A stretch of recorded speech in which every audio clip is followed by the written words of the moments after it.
हरि बोल। जय जय राधा रमण हरि बोल। जय जय राधा रमण हरि बोल।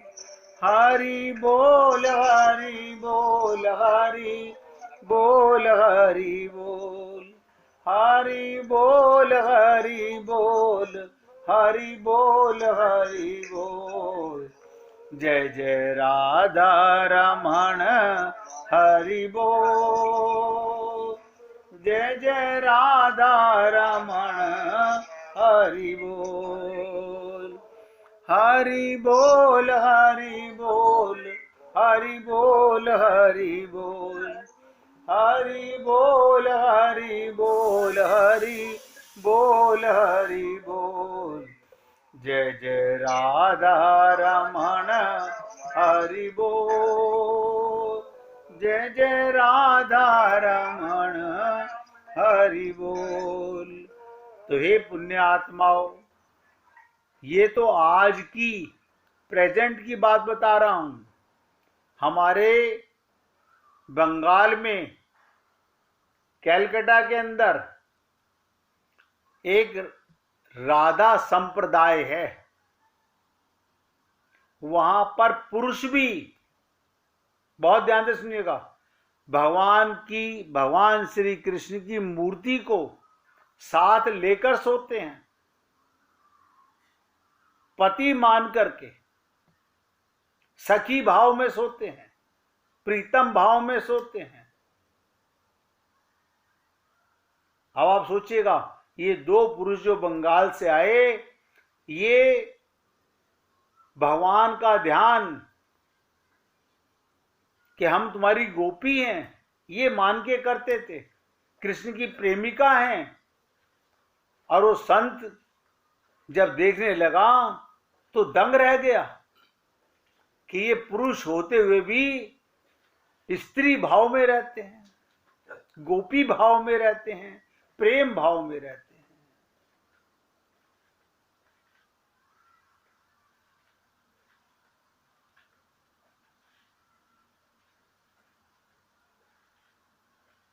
तो रुक्मणी ने क्या जवाब दिया भगवान श्री कृष्ण को?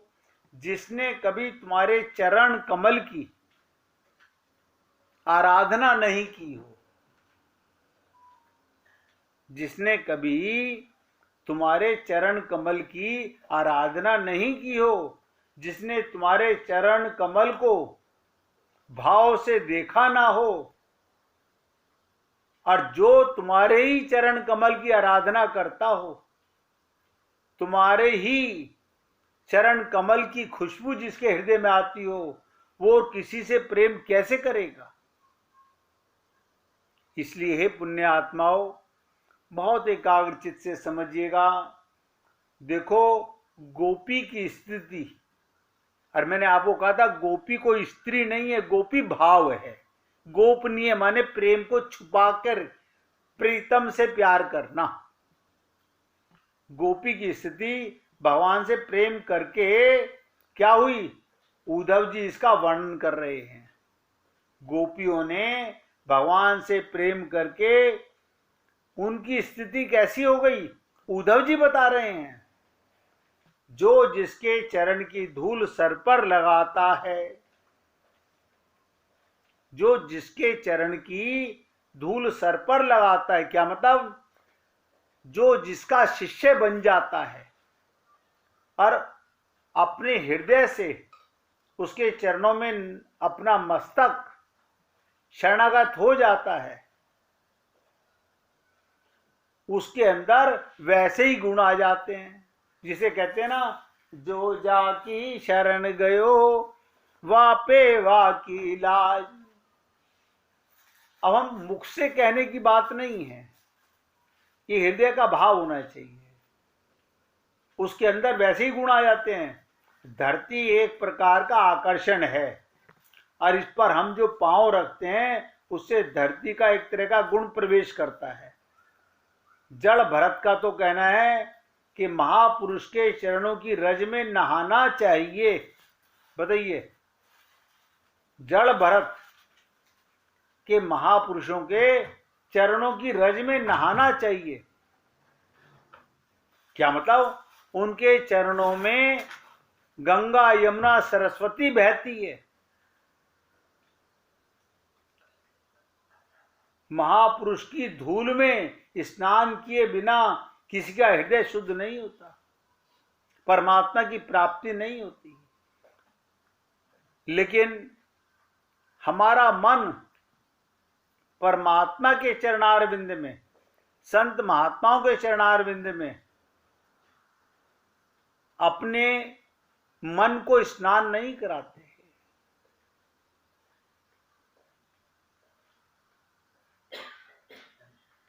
हमारे मन में बस केवल गुरु धारण करके हम बड़े जति, हम बड़े सती, हम बड़े साधक, हम बड़े भक्त, अभिमान आ जाता है। इसलिए अगर आप सबसे निवेदन कर रहा हूं, देखो मौका मिला है भगवत प्राप्ति का, गोपियों के शरीर का प्रेम प्राप्त करना चाहते हो, बहुत ध्यान से सुनिएगा, सबके लिए है ये। अगर गोपियों जैसा प्रेम प्राप्त करना चाहते हो तो उद्धव से गोपियों के चरणों की रेणु प्राप्त करनी सीखो। कि ये उद्धव जो परम ज्ञानी थे, परम विद्वान थे, उन्होंने गोपियों के चरणार रज का ध्यान किया, चरण रज में मिलना चाहा, अपना ज्ञान, अपना अभिमान, अपना मान सम्मान सब मिटा दिया।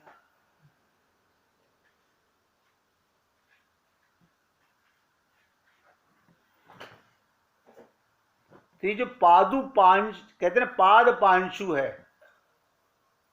रज। पाद पांशु का मतलब चरणों के नीचे की रज, उसका कमाल है। बहुत से शिष्य लोग तो जहां उसके गुरु के चरण रखते हैं वहां पर अपने चरण नहीं रखते, वहां पर मस्तक रखते हैं। कि जहां मेरे गुरु के चरण रखे हैं उस रज का तो मैं ध्यान करता हूं, उस रज को तो अपने मस्तक पर धारण करता हूं, उस रज को तो मैं प्रणाम करता हूं, उस रज में तो मैं अपने आप को मिटाना चाहता हूं। आसान नहीं है बड़ा कठिन। इसे कहते हैं पाद पांशु, पैरों के नीचे की रज। इसको जो श्रद्धा से, प्रेम से अपने सर पर धारण करता है, उसके अंदर गुरु के सद्गुण संचार करने लगते हैं। उसके सद्गुण संचार करने लगते हैं, और जो अपराध की भावना से अपने सर पर धारण करता है उसके तेज का हनन हो जाता है। अपराध की भावना से, जैसे कोई बदमाशों में रहकर बदमाशी करे तो उसकी अपकीर्ति नहीं होगी, और सत्संग में रहकर बदमाशी करे उसकी ज्यादा अपकीर्ति होगी। उसका तेज, उसका यश, उसका तप सब क्षीण हो जाता है। तो ये जो महापुरुषों की चरण की रज है, इसका कमाल बता रहा हूं। ये अपराधियों के लिए दंड भी देने वाली है और श्रद्धालुओं के लिए सद्गुण भी देने वाली है। तो बोले यदि चाहिए तुमको भगवान का ध्यान, भगवान का प्रेम, भगवान की भक्ति, तो गोपी स्वरूपा संतों के चरणों की रज में नहाया करो। जब तक आप और हम लोग किसी गुरु की चरण रज का ध्यान नहीं करेंगे तो भगवान में प्रीति नहीं होगी। अब प्रेमी के चरणों को धूल सर पर पड़े बिना प्रेम नहीं मिलेगी। कहते ना, रसिकन को सत्संग नित, नित रसिकन को सत्संग करना चाहिए। अब आप और हम लोग संग तो करें कुसंग का, शरीर कहीं रहे इससे कोई फर्क नहीं पड़ता, मन कहां रहता है। ये तो आप अपने मन को स्वयं देख सकते हो, आपके मन में कैसे विचार आते हैं, आपके मन में कैसी कैसी बातें आती हैं, क्या क्या मन में भाव आते हैं। अगर संसारी भाव आते हैं इसका मतलब सांसारिक चरण रज में आपका मन रमण करता है। अभी आप अपने को शरीर मानते हो, कितना भी सत्संग सुन लो, जब तक किसी संत के चरणों की रज का प्रभाव नहीं जानोगे सत्संग असर नहीं करेगा। ये बहुत बड़ी चीज है। बहुत लोग सोचते हैं हमने नियम लिया हुआ है, बचपन से हम मंदिर जरूर जाते हैं, लेकिन मन में सारा दिन तेरी बहू कैसी, मेरा बेटा कैसा, मेरी बहू कैसी, तेरी बहू कैसी, तेरी बहन कैसी, तेरा बेटा कैसा। अब बताइए ऐसे मंदिर जाने का, सत्संग जाने का क्या लाभ।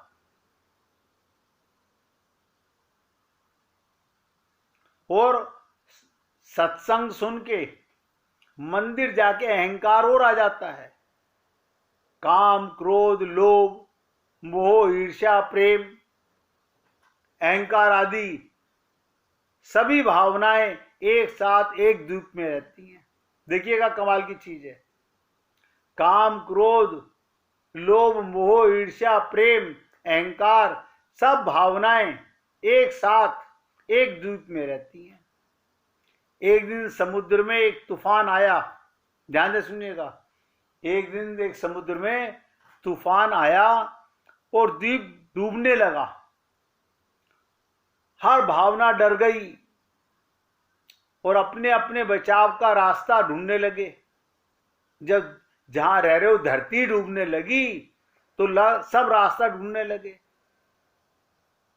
लेकिन प्रेम ने सभी को बचाने के लिए एक नाव बनाई। सभी भावनाओं ने प्रेम का आभार जताते हुए शीघ्रातिशीघ्र नाव में बैठने का प्रयास किया। इसे कहते हैं प्रेम ने सभी को बचाने के लिए है। प्रेम जगत में सार और कोई सार नहीं। अगर आप और हम लोग ध्यान से सुनिएगा, वाकई में इस संसार के माया के कुचक्र से बचना चाहते हो, भव सागर से पार निकलना चाहते हो, ये लकड़ी की नाव में नहीं, प्रेम की नाव में अपने को छोड़ दीजिए।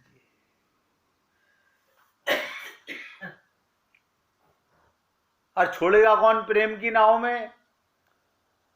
नानक जी ने कहा जो बोरा डूबन डरा, जो डूबने से डरेगा वो पानी में उतरेगा ही नहीं, प्रेम की नाव में जाएगा ही नहीं। और कोई नाव भवसागर से पार नहीं जा सकती। शरणागति की नाव, श्रद्धा की नाव, विश्वास की नाव, यही प्रेम की नाव है। सभी को बचाने के लिए एक नाव बनाई। सभी भावनाओं में प्रेम का आभार जताते हुए शीघ्रातिशीघ्र नाव में बैठने का प्रयास किया। अब प्रेम ने अपनी मीठी नजर से, आप हम लोग नहीं जानते, जिसकी नाव में हम बैठते हैं, जिसकी शरणागति में हम चले जाते हैं, उसकी नजर बड़ी प्रेम की होती है। सभी को देखा, कोई छूट ना जाए। भगवान ने तो ये शरीर दिया और सबको मौका दिया। सभी भावनाएं तो नाव में सवार थी, ध्यान दीजिएगा, लेकिन अहंकार कहीं नजर नहीं आया। अहंकार कहीं नजर नहीं आया। प्रेम ने खोजा तो पाया अहंकार नीचे ही था। नीचे जाकर प्रेम ने अहंकार को ऊपर लाने का बहुत कोशिश की। रावण के अंदर अहंकार था, भगवान शंकर ने उसका उद्धार करने का बहुत सोचा। सभी भावनाएं प्रेम को पुकार रही हैं, जल्दी आओ, प्रेम तूफान तेज हो रहा है। ये द्वीप तो निश्चित डूबेगा, ये शरीर सबका जाएगा और इसके साथ साथ हम सभी की भी यही जल समाधि बन जाएगी। जल्दी करो। देखिएगा, भगवान तो यहां तक कहते हैं अंत मति सो गति। अगर आखिरी सांस में भी आप प्रेम की नाव में सवार हो गए, विश्वास की नाव में सवार हो गए, तो आपका कल्याण हो जाएगा। और जबकि सबको पता है, कोई पिता, कोई माता, कोई बेटा, कोई पति आपकी रक्षा नहीं कर सकता, मरने से कोई नहीं बचा सकता। आप देख लीजिए, क्योंकि मैं आपसे कहता हूं, संत महात्मा अमरता का वरदान देते हैं। आप कभी मरे नहीं, आपकी मृत्यु कभी हुई नहीं। आप बता दीजिए, आपने कभी शरीर को मरते हुए देखा हो? और ये भी चैलेंज है, आप कभी देखोगे भी नहीं। औरों का देखोगे, अपना नहीं देखोगे। क्यों? क्योंकि तुम शरीर हो ही नहीं। तुम तो शरीर मरने से पहले निकल जाओगे इसे छोड़कर। आपका मृत्यु का कभी सामना नहीं होगा। लोग आपको देखेंगे, आपकी मृत्यु नहीं है, क्योंकि आप अमृत के परमात्मा की संतान हैं, अजर अमर अविनाशी हैं। तो अहंकार को लाने के लिए, ऊपर लाने के लिए बहुत कोशिश करते हैं संत महात्मा, लेकिन अहंकार नहीं माना। अहंकार नहीं माना। ऊपर सभी भावनाएं प्रेम को पुकार रही थी। ध्यान दीजिएगा, ऊपर सब भगवान के प्रेम को पुकार रहे थे। जल्दी आओ, प्रेम तूफान तेज हो रहा है, ये द्वीप तो निश्चय ही डूबेगा। और इसके साथ साथ हम सभी यही जल समाधि बन करके रह जाएंगे। आप सोचिएगा, जिसने भी अपने को शरीर माना वो मर के गया, और जिसको भी मरने से पहले आत्मज्ञान हो गया उसका परम पद हो गया। इतनी सी बात है। आपको इस जन्म में समझ आए, आपका इसी जन्म में कल्याण होगा। अगले जन्म की सोच मत रखिएगा, बस दृढ़ता से पकड़ने का प्रयत्न कीजिएगा। लेकिन अहंकार को लाने की कोशिश कर रहा है प्रेम, और तूफान तेज हो रह जाए, तुम सभी निकल लेना, मैं तो अहंकार को लेकर ही निकलूंगा। गुरु हमेशा चाहता है मेरे शरणागत आए हुए किसी भी जीव का अहंकार गलित होना चाहिए। प्रेम ने नीचे ही सही आवाज जवाब दिया, फिर से अहंकार को मनाने की कोशिश की, लेकिन अहंकार कब मानने वाला था? रावण को भगवान शंकर हनुमान जी के रूप में भी जाकर के समझा रहे हैं, लेकिन अहंकारी जीव कभी नहीं मानता। अहंकार कब मानने वाला था? यहां तक वो अपनी जगह से हिला ही नहीं। अब सभी भावनाओं से एक बार फिर प्रेम को समझाया, अहंकार को जाने दो, क्योंकि वो सदा से जिद्दी रहा है। लेकिन प्रेम ने आशा जताई, बोला मैं अहंकार को समझाकर राजी कर लूंगा। सब संत महात्मा सोचते हैं कि कब तक नशा रहेगा दौलत का, कब तक नशा रहेगा शौहरत का। बहुत सत्संग में बताने का प्रयत्न करते हैं, झूठा है संसार धोखा खाएगा, कर ले हरि से प्यार वरना पछताएगा। तभी अचानक तूफान तेज हो गया, नाव आगे बढ़ गई, अन्य सभी भावनाएं तो जीवित रह गई। जो नाव में, प्रेम की नाव में चढ़ गया था, ध्यान से सुनिएगा, ये माया की नाव कभी आपको पार नहीं लगाएगी। बड़े बड़े जहाज डूब जाते हैं। अभी आप लोगों ने पीछे सुना होगा, टाइटैनिक जहाज को देखने के लिए एक पनडुब्बी गई, वो सब के सब डूब गए।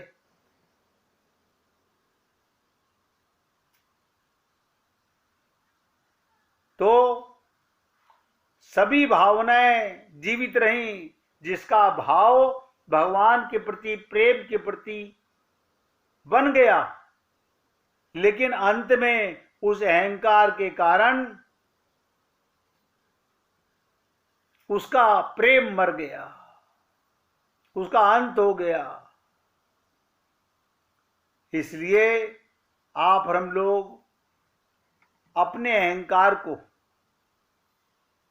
कोई नहीं कहेगा मेरे अंदर अहंकार है, और सबके अंदर अहंकार है। देखिए विचित्रता, देखिए कमाल की चीज, कोई नहीं कहेगा मेरे अंदर अहंकार है और सबके अंदर अहंकार है।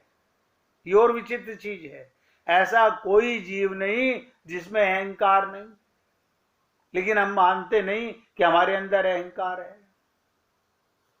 अब इसकी चर्चा करेंगे, प्यार से कहिएगा।